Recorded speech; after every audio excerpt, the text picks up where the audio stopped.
Well, welcome everybody to this session of ONTPD Online with Experts. It's really our pleasure today to introduce our moderator, Dr. Uche Anani, who will introduce our special guest today. So welcome, Dr. Anani. Thank you so much for the introduction. Yes, I'm a neonatologist at Vanderbilt University Medical Center, so it's a pleasure to be here. I did want to go over a few housekeeping rules before I do my introduction. For those who are listening in, please make sure to remain muted throughout the presentation if you can. If you have questions, there are a couple options that you can use. You can feel free to place your question in the chat box, and then when we have the question and answer section, we can read out your question, or save your question for the end and use the raise your hand option via Zoom, and we can call on you to ask your question. And then lastly, at the end of the presentation, we'll place a link to a REDCap survey in the chat box. If you can please fill this out, that would be helpful. This is great feedback for our Online with the Experts sessions. So briefly, I'll introduce Dr. Tamara Lewis. Dr. Lewis is a physician scientist at Children's Mercy Hospital in Kansas City, Missouri. She is dual trained in neonatal perinatal medicine and clinical pharmacology. Her research focuses on developmental pharmacology and pharmacogenetics in the neonatal population.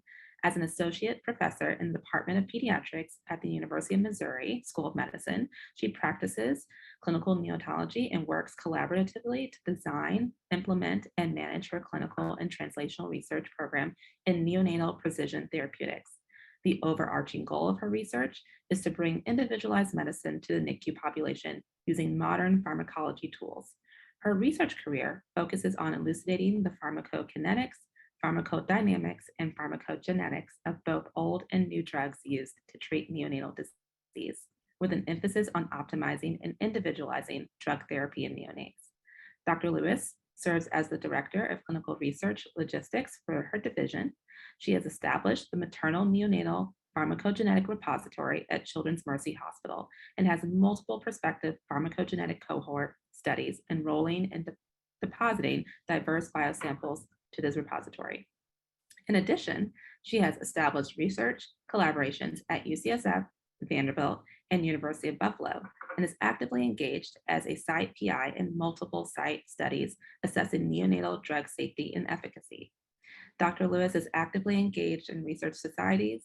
She sits on the board of directors for the American Society of Clinical Pharmacology and Therapeutics, and is on the executive committee of the American Academy of Pediatrics section on clinical pharmacology and therapeutics. Dr. Lewis is also a member of the International Neonatal Consortium on multiple stakeholder collaboration run by the Critical Path Institute to Advance Neonatal Therapeutics. So without further ado, please join me in welcoming our speaker, Dr. Tamara Lewis. Thank you so much for that very kind introduction, Dr. Anani. I am going to share my slides, and if you'll just give me a verbal that you can see them well, I'll get started. Yes, we can. Okay, great. Thank you so much. As mentioned, my name is Tamara Lewis, and I'm a neonatologist and clinical pharmacologist in Kansas City. I am extremely honored to be invited to speak with you all today about one of my great passions outside of neonatal pharmacology, which is helping underrepresented minority trainees thrive in academic medicine. I receive many invitations to speak on DEI-related issues, but I accepted this one in particular from the ONTPD because I have been a URiM Female in Neonatology Fellowship, and I'm currently a Black female faculty member. Oftentimes, the differential experience of URiM trainees and faculty is invisible to many of our colleagues. Racial and other types of trauma are cumulative.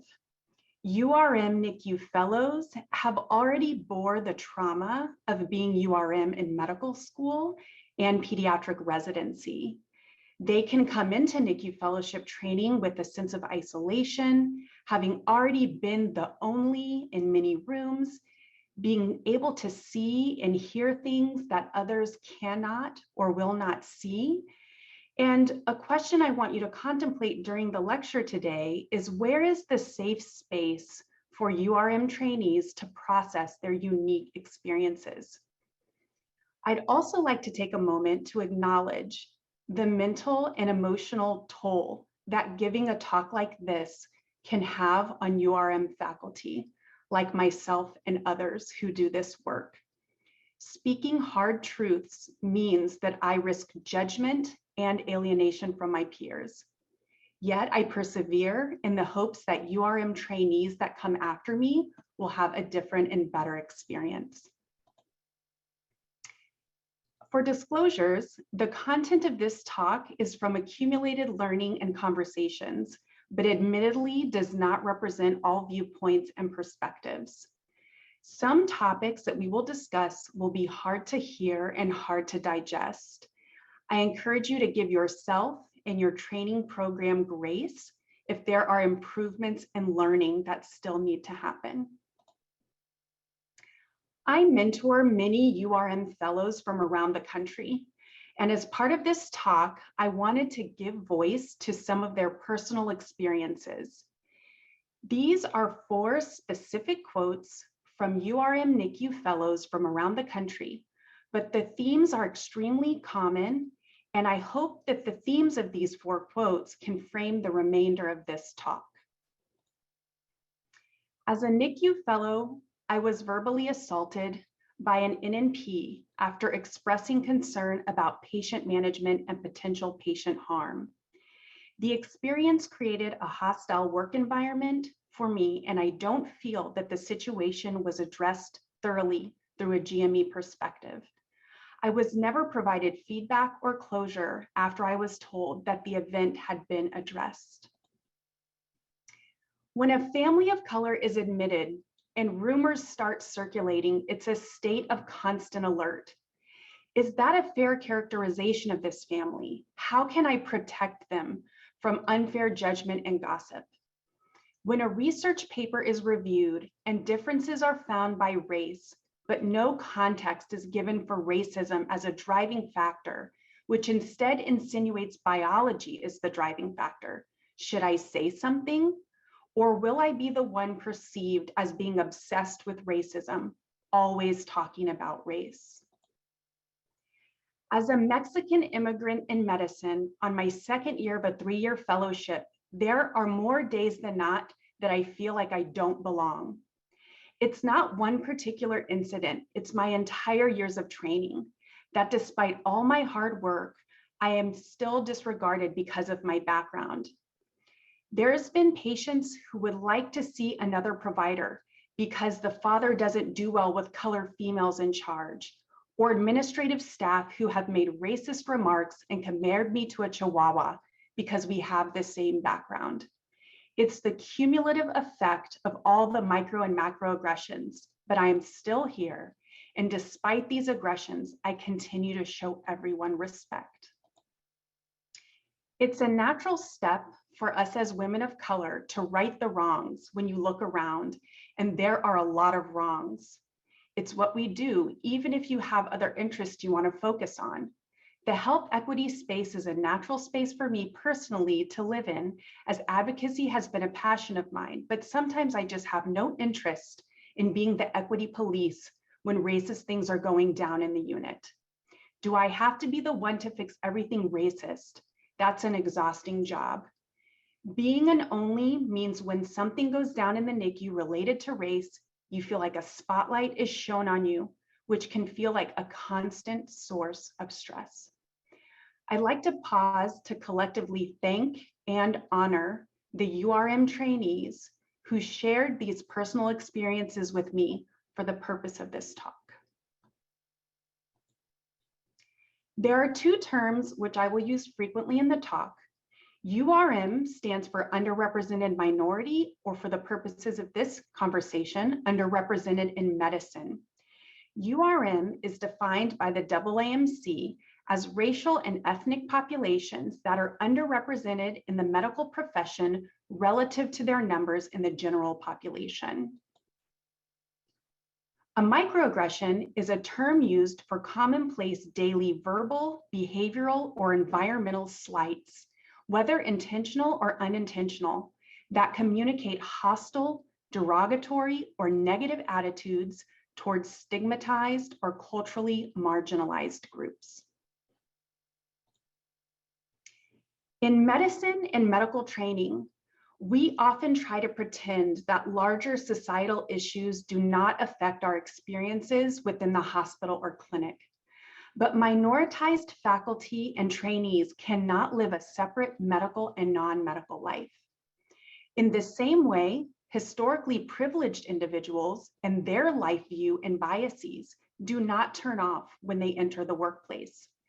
Neonatology medical training and the experience of medical trainees are completely entwined with larger societal issues such as racism, sexism, homophobia, and colonialism.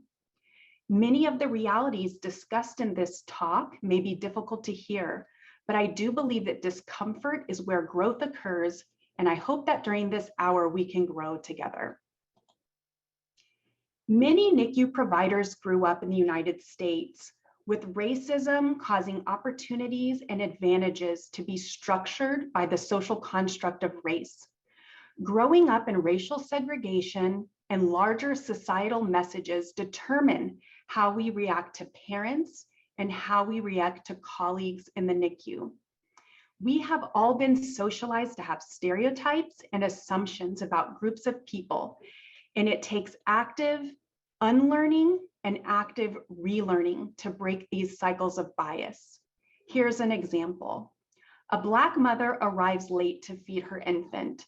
She's given disapproving and unwelcoming signals at the bedside, and the staff talk about her being not caring and disengaged. A white mother arrives late to feed her infant. She's met with grace and understanding at the bedside, asked how she's doing, and her lateness is justified by her busy day. When you ponder these societal messages, really dig deep and ask yourself to feel uncomfortable with your honest impressions. The societal messages that this instance brings up are who is thought of in America to be a good mother and assumed to have her infant's best interest at heart, who takes care of her children, who has custody of her children, and who does not rely on government assistance, who is thought of in America to be lazy versus hardworking, and who is thought of in America to deserve a second chance versus deemed a failure at the first sign of weakness. It's one thing for NICU parents to experience this type of disparate care, but for URiM trainees, seeing this differential type of family treatment can be especially painful, and they may feel personally responsible for protecting these minoritized families. Also, I will share, as a Black woman trainee and faculty member myself, I often can see my family and the families that are judged and marginalized in the NICU. And seeing this happen repeatedly to families that look like mine is a chronic stressor that we rarely discuss in neonatology. Let's consider another case of differential judgment by race and ethnicity. A Hispanic family that is non-English speaking requests a daily interpreter and weekly team meetings. They strongly advocate for their infant. They are labeled as demanding and aggressive. A white family expects daily updates on rounds and requests weekly team meetings. They openly question medical decisions and want to help guide therapy. They are labeled as involved and good advocates. Here are the societal messages that come up. Who is allowed to request and expect optimal care and communication? Who is allowed to challenge authority? Who is allowed to express dissatisfaction with care without the worry of being alienated?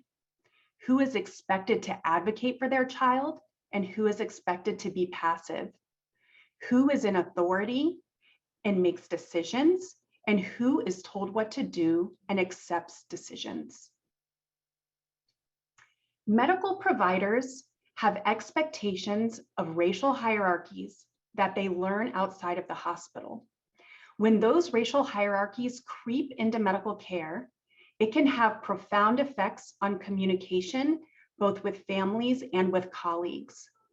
Larger societal messages can impact how nurses, nurse practitioners, and other NICU staff interact with URM families and trainees. Which trainees are worthy of respect and deference? Which trainees are less worthy of respect and deference? The very hard answer to that is oftentimes the only default group that is globally respected and deferred to is white men. Variation in clinical care and variation in staff treatment and respect can have negative impact on URM trainees. An important part of supporting URM trainees is creating safe spaces to have honest conversations about what they observe and experience. Another hard truth is that you cannot focus on URM trainees without focusing on URM faculty, although that may feel less within the scope of your control.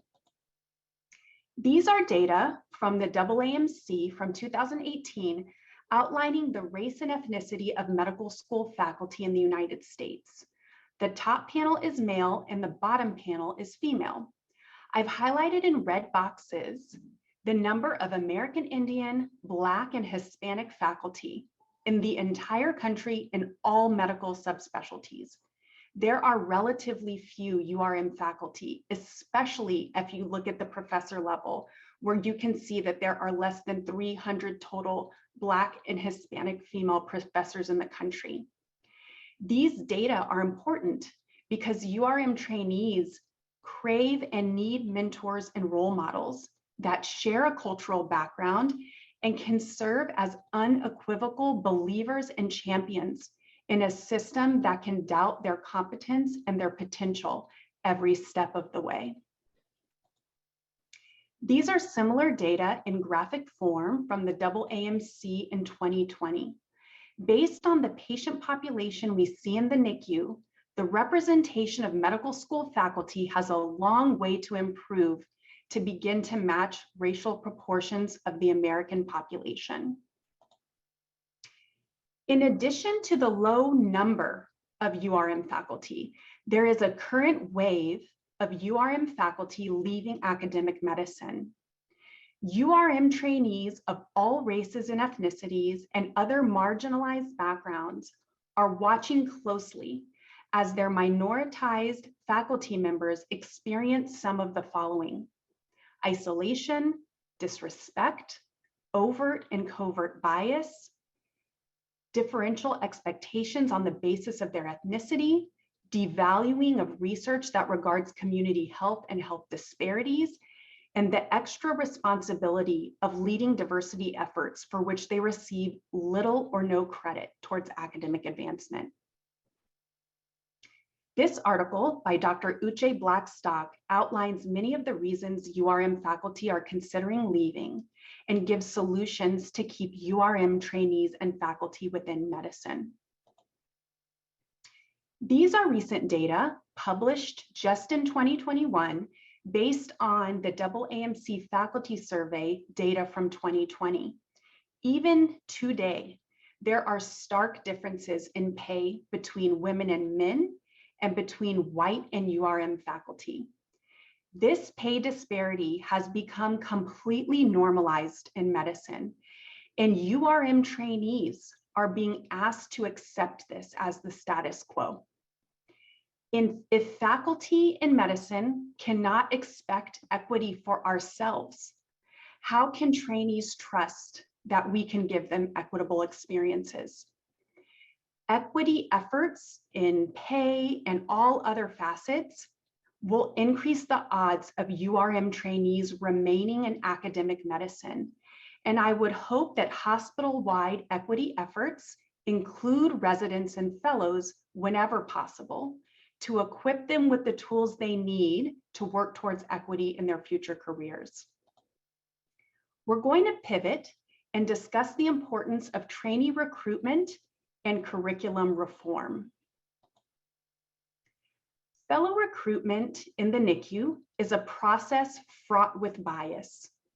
This list of questions is from a paper published in 2020 that was geared toward resident recruitment, but I think the questions are highly applicable to the NICU as well. Please ponder these questions as I read them. Who determines our program's mission? Who is impacted by our program but does not have a voice in the mission? What voices within our institution and community are not heard in the trainee recruitment process? What voices are overrepresented?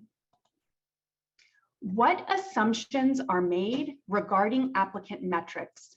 How are bias and stereotyping present in our selection process? What patterns emerge in our ranking and match outcomes year after year? And in what ways does our program perpetuate and support institutionalized racism? The Ohio State University School of Medicine is very evolved and transparent about bias in trainee recruitment from the medical school level all the way up. These concepts, the two I'm going to discuss on this slide, were published by the Ohio State Kirwan Institute. And although I only have time to present a few examples, their website is amazing and has many more examples of pitfalls in trainee recruitment. First, we're going to talk about the nebulous notion of fit. The notion of fit implies preference for individuals like oneself or in-group preference. Fit, this concept of fit, is therefore an embodiment of both implicit and explicit bias. By assessing whether an individual will fit into the climate of an institution or the climate of a neonatology division, institutional gatekeepers can unconsciously create advantage for some and disadvantage others. This nebulous notion of fit can lead to inequitable recruitment and admission processes that result in a lack of institutional diversity. Confirmation bias refers to the tendency for people to unconsciously seek out evidence that supports their assumptions about an individual, thereby implicitly confirming their own biases. For example, confirmation bias can contribute to individuals reflexively seeking out candidates from particular universities or from particular residency programs and evaluating those candidates that they have pre-deemed to be successful while failing to objectively assess candidates from other universities. When an individual automatically focuses on data that align with his or her biases, candidates who do not fit this alignment are obviously disadvantaged. In addition to decreasing bias in trainee selection, it's important for a program to assess their fellow curriculum. And during the next few slides, I invite you to ask yourself, is health justice, anti-racism, and other social justice efforts important parts of our fellow curriculum? As discussed in the quotes at the beginning from the URiM trainees, there are many examples of bias and discrimination in clinical care in the NICU. Research about biased clinical care should be a part of every fellow curriculum in order to graduate neonatologists who are prepared to improve health disparities. This paper from Dr. Sigurdsson and colleagues is a great example of a way to teach NICU fellows about racial disparities. In this study, NICU providers at a Vaughan conference were asked to provide examples of when they had personally witnessed biased care in their NICU from around the country. Multiple themes arose, including neglectful care, judgmental care, and inadequate attention given to systemic barriers that affect some families more than others. Being intentional about including these types of studies in your fellow curriculum can make URiM trainees feel less isolated and create safe spaces for them to discuss their personal experiences of witnessing biased care and how it has affected them as NICU fellows. Disparities in health outcomes are often discussed within medical training as a foregone conclusion or non-modifiable fact. For example, in NICU fellowship, we all learned that Black women have higher rates of preterm birth. But NICU fellowship is a key window where we can change this narrative. If we teach NICU fellows that there are well-established socio-ecological models that connect racism and other structural disadvantages to the development of health disparities, we can help trainees identify research areas and policy areas that empower them as future neonatologists to be agents for change instead of acceptors of the status quo. NICU fellows almost universally undergo structured QI methodology curriculum. My question is, does your QI curriculum for your NICU fellows include equity? When we design a QI intervention that does not have an equity lens, we may implement an intervention that is designed with the privileged group in mind. And if we are not measuring, we can make health disparities worse with our QI interventions. This is a wonderful paper from Reichman et al., who discusses the effect of lack of equity lens in QI. Panel A represents 3 PDSA cycles where the outcome is not disaggregated by demographic factors like race or primary language. Panel B shows that when you disaggregate the outcomes by race or other demographics, there are racial disparities in the outcome at the start of the QI project, but the outcome improves for all groups. In panel C, the disparity worsens with the QI intervention, and in panel D, the disparity is improved. If NICU fellows are going to learn about QI methodology, I would urge that we also teach them about the importance of disaggregating data by demographic variables and bringing an equity lens to their QI work.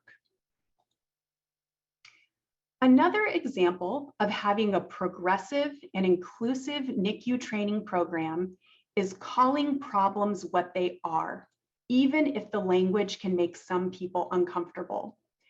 I love this tweet from the Next Society, who has fearless leadership. The tweet reads, "Systemic racism contributes to lower breastfeeding rates among Black women.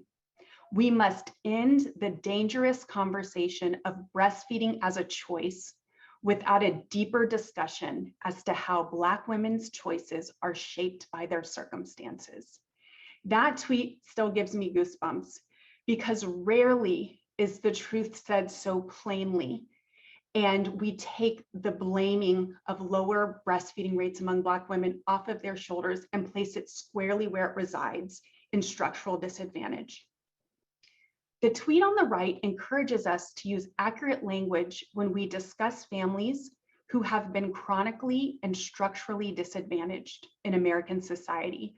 So instead of this ubiquitous term, underserved, Dr. Opara encourages us to use more accurate language, such as intentionally disenfranchised or intentionally under-resourced. I will finish my talk with a section simply called Protect Trainees. URM trainees face the same racism, sexism, and other types of biases in medical training as they do in their everyday lives. NICU staff and colleagues may be more dismissive, rude, or even confrontational to URM trainees because they have never been expected to respect or defer to a minoritized person before. These interactions can be unconscious, and they can range from subtle to overt. My question for you and your program is, do the fellowship directors openly ask URM trainees if they think their identities have shaped their fellowship experiences? And if you're not asking that question of your trainees, I encourage you to wonder why. This is an essay published in the Annals of Family Medicine in 2018, where Dr. Romano speaks about his white privilege in a white coat, how racism shaped my medical education. There is a long list of examples in this essay, but I'm going to share with you a few. I have been taught since an early age that people of my own race can become doctors. Throughout my education, I could succeed academically without people questioning whether my accomplishments were attributable to affirmative action or my own abilities. When I applied to medical school, I could choose from many elite institutions that were founded to train inexperienced doctors of my race by practicing on urban and poor people of color. When I walk into an exam room with a person of color, patients invariably assume I am the doctor in charge, even if the person of color is my attending. Every American hospital I have ever entered contained portraits of department chairs and hospital presidents who are physicians of my race, reminding me of my race's importance since the founding of these institutions. Even if I forget my badge, I can walk into the hospital and know that security guards will probably not stop me because of the color of my skin.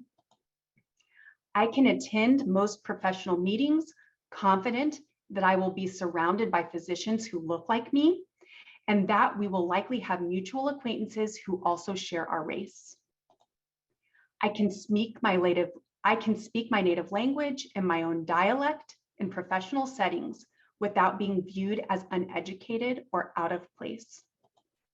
I can name racism in my professional workspace and not be accused of being angry, violent, or emotional.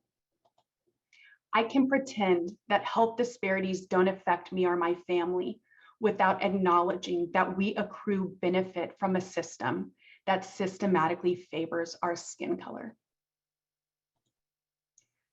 American culture is a history of white supremacy culture. This is an uncomfortable fact for some medical professionals and neonatologists to confront. This pyramid of white supremacy gives examples of gradations of the cultural norms.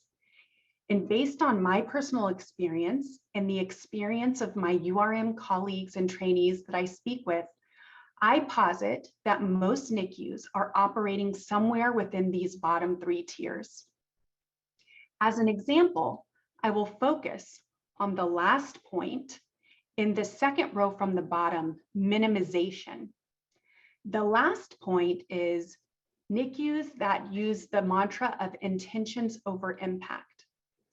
When URiM trainees experience a microaggression or other disrespectful interaction, often these experiences are minimized because the offender did not intend to upset or offend.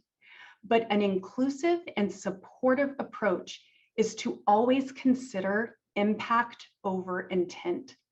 What must be centered is the impact of the event on the URiM trainee, their sense of safety, and their sense of their ability to show up to their training as their full and unapologetic selves.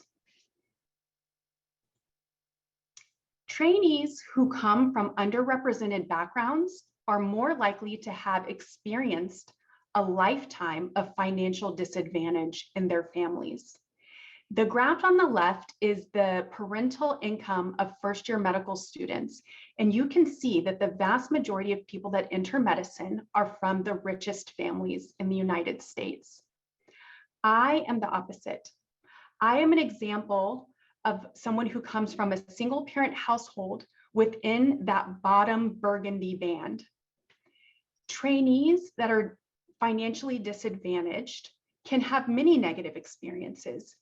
As students, they can have difficulty with things like away rotations that require them to buy their own plane tickets or support their own room and board. But this experience of being unlike your peers, both from a racial and economic perspective, can really be isolating in conversations where peers assume that your parents can buy you a house or that your family regularly takes lavish vacations, things that are not accessible to many minoritized Americans. Not considering that most physicians come from very financially privileged backgrounds can be isolating for URM trainees. And this tweet that I just saw today gives a great example. This doctor says, a weird part of going from poverty to a PhD is the random reminders of how different I am from my colleagues. Today, a colleague was shocked to learn that I've never traveled outside the country. I had to explain that I grew up in poverty and only stopped being poor when I was hired. Being a URM trainee comes with the additional cognitive load that is often invisible to our privileged colleagues. Code switching is a phenomenon in the setting of white normativity. Staff and trainees from historically excluded backgrounds feel that they must change the way they dress, change the way they speak and behave to be accepted and to succeed.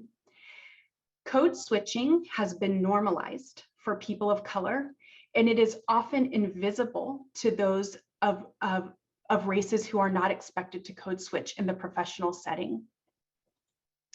Stereotype threat is a situational predicament in which people are or feel themselves to be at risk of conforming to stereotypes about their social group.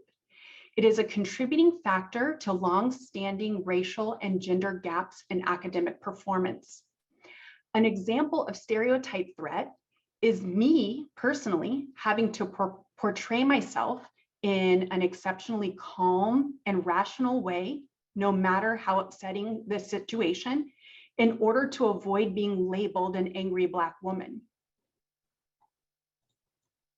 Prove it again is when groups stereotyped as less competent often must provide more evidence in order to be judged equally competent to their peers.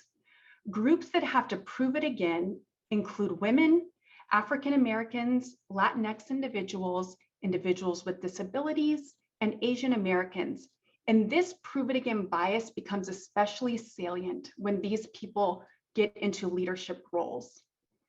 And after giving these three examples, I would like the audience to take a moment to imagine the cumulative stress of being aware that you are different and having to cope with just these three examples of your differential experience as a URM trainee.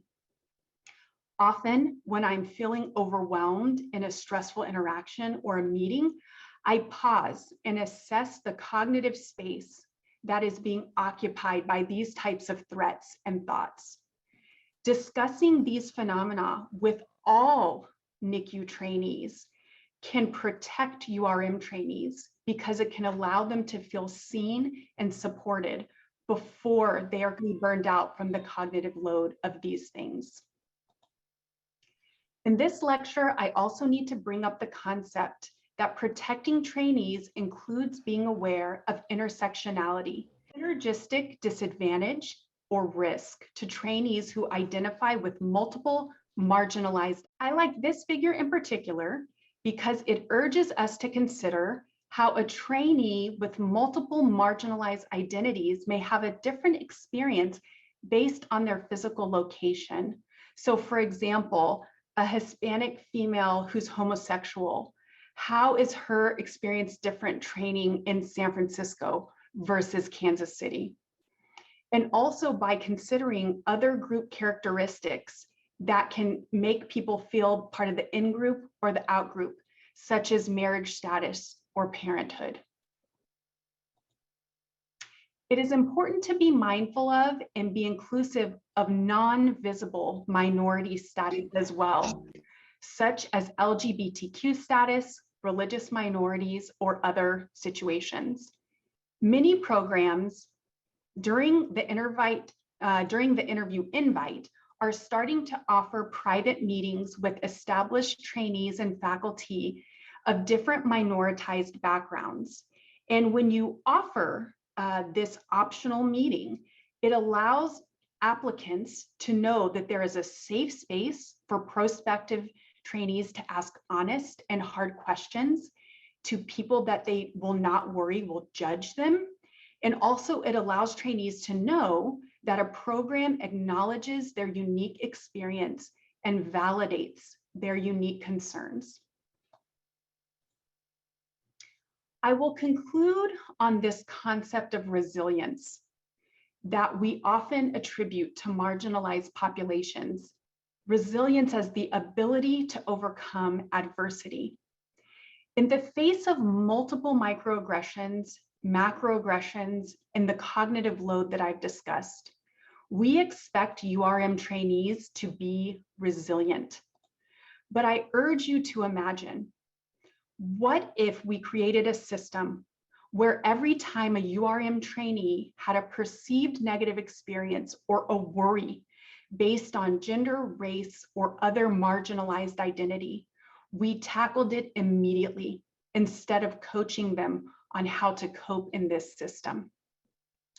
As a system in academic medicine, we must stop lauding resilience and instead do the hard work needed to change the culture. Although the road to increasing diversity within training programs and supporting URM trainees is not always an easy one, the sense of accomplishment and pride that comes when you enable URM trainees to thrive is indescribable.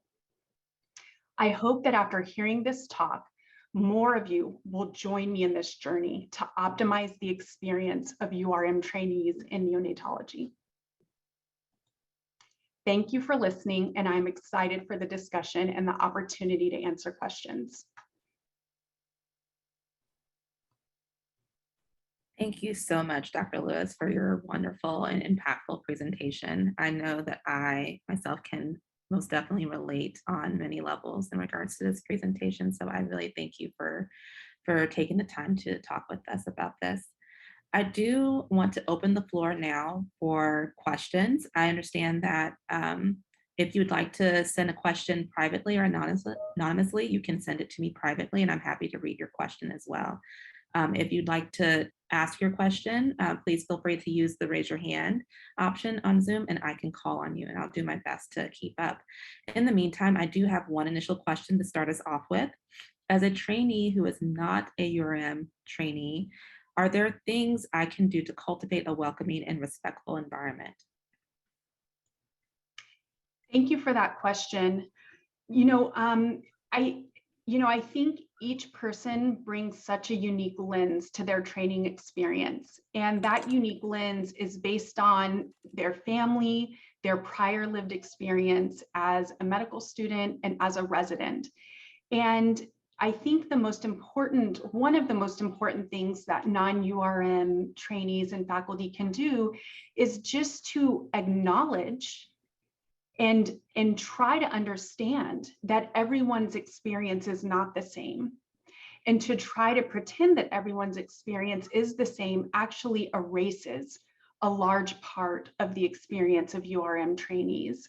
So, something as simple as open-ended questions and active listening would be very powerful. Something as simple as when, the fellows are sitting quietly in the workroom and, you have a moment to chat, just asking your colleague, do you ever feel like your experience as a NICU fellow is different based on your identity? And then just actively listening. And what that does is it says, I see you, I see who you are, I acknowledge that your experience might be different than mine. It says, I care, and I want to listen and hear about your experience. And then, because we're all good people, hopefully what comes of it is if something painful is shared, then you have a new accomplice who can help see your experience. So maybe someone that will help you talk to your program director or talk to your medical director about how to make things better. So that's just one very simple example of something a trainee could do to support their colleagues. Thank you. We do have a question from the audience. Murali, and I hope I'm pronouncing that name correctly. Yeah, thank you. Has a question. Yeah, Dr. Lewis, a quick comment. There's a saying which says history belongs to those people who write it.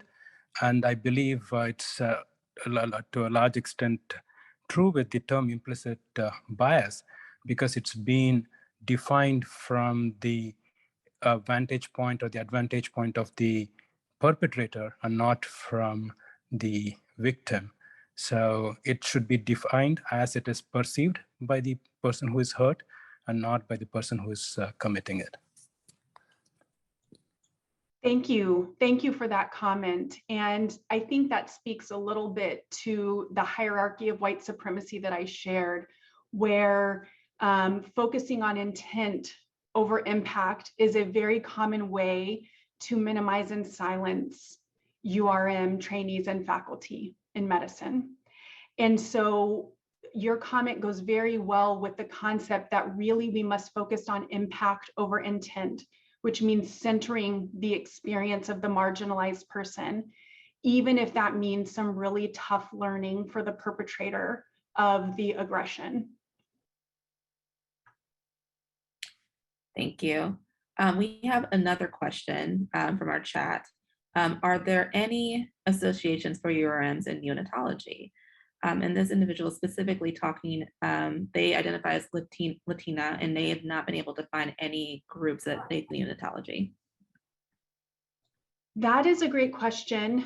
And, some medical societies have gone further in their journey to supporting URM trainees and faculty than others.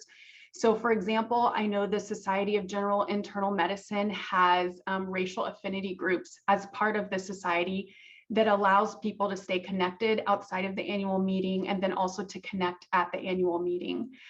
I haven't heard of something like that within the AAP, but I will say that there are national organizations such as the NMA, the National Medical Association for African American Trainees and Faculty, and I think it's NHMA, National Hispanic Medical Association for Hispanic Trainees and Faculty. And so for this person in particular, I think looking up the NHMA could be a place to find community. Now, that is not just neonatology. That's not just within neonatology. And I think the space that this person is talking about is something that I haven't found for myself either. It would be interesting if something that came out of this talk was an opportunity to create those even virtual spaces for marginalized trainees of different identities to get together.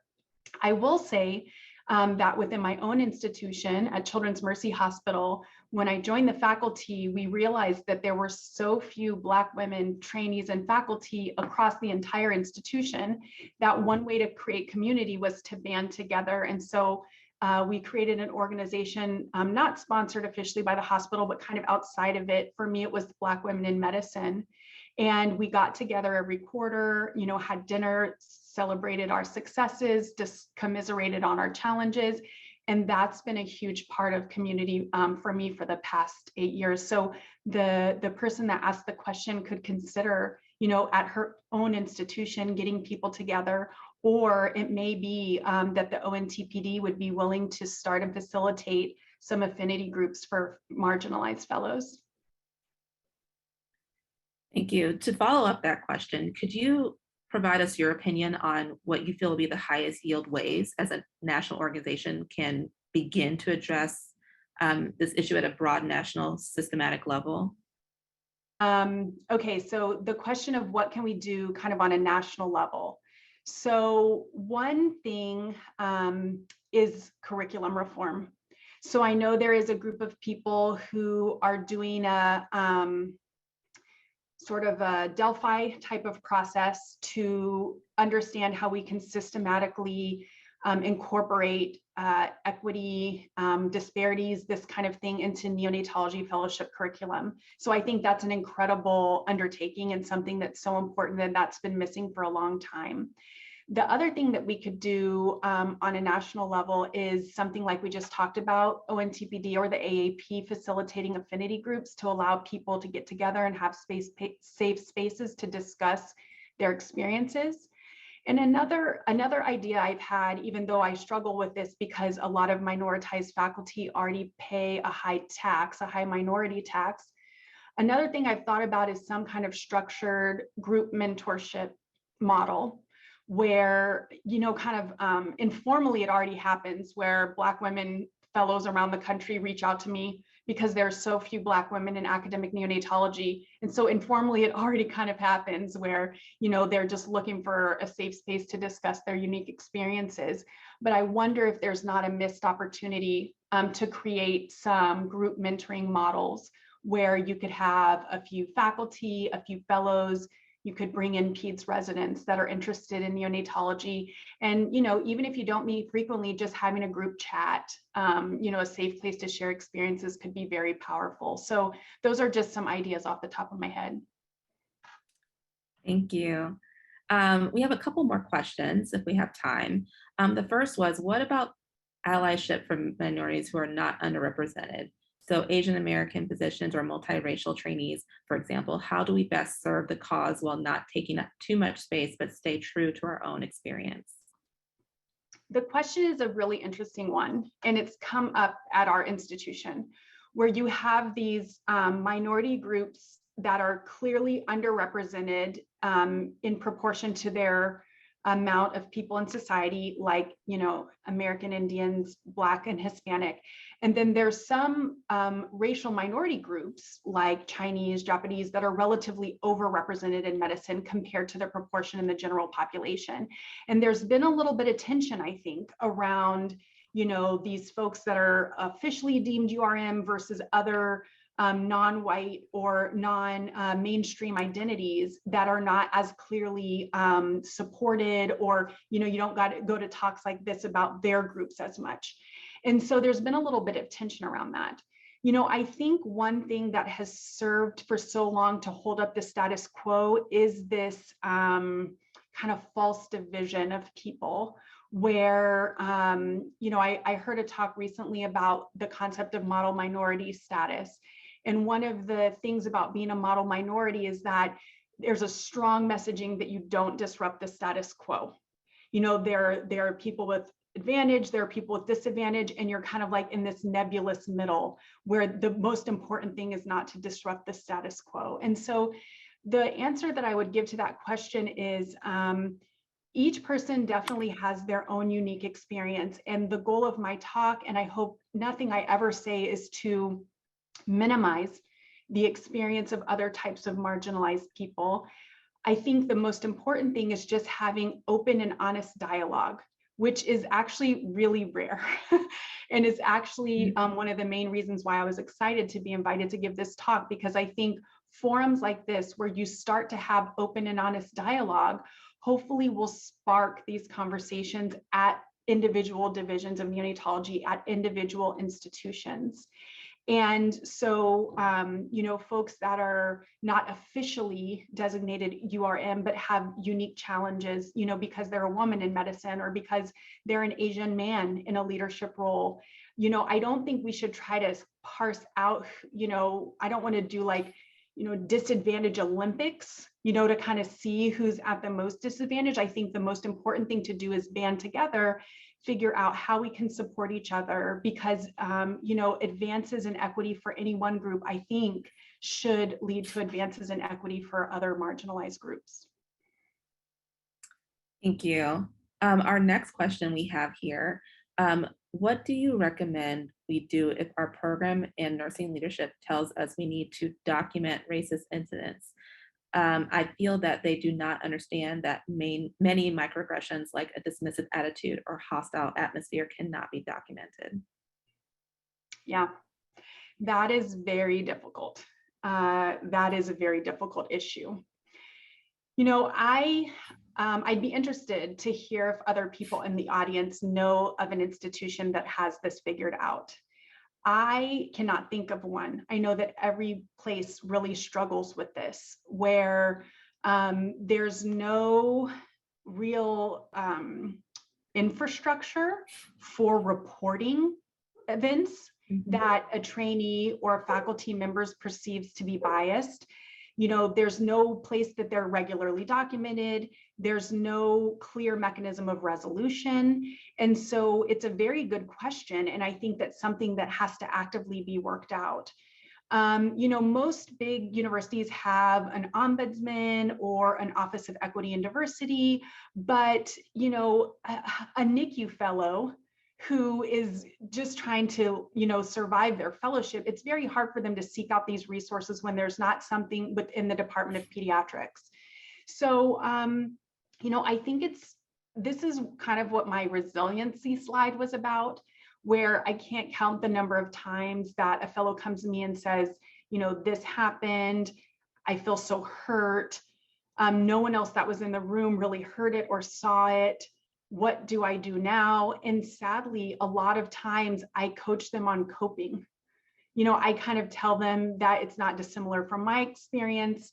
These are ways that I've dealt with it in the past, but there is no infrastructure or clear mechanism for these to be recorded and for people to be held accountable, which is very wrong and very unfortunate. And so, I would love to hear if anyone in the audience has a positive sort of side to that question, because I don't know the answer to that question. It's a very important one.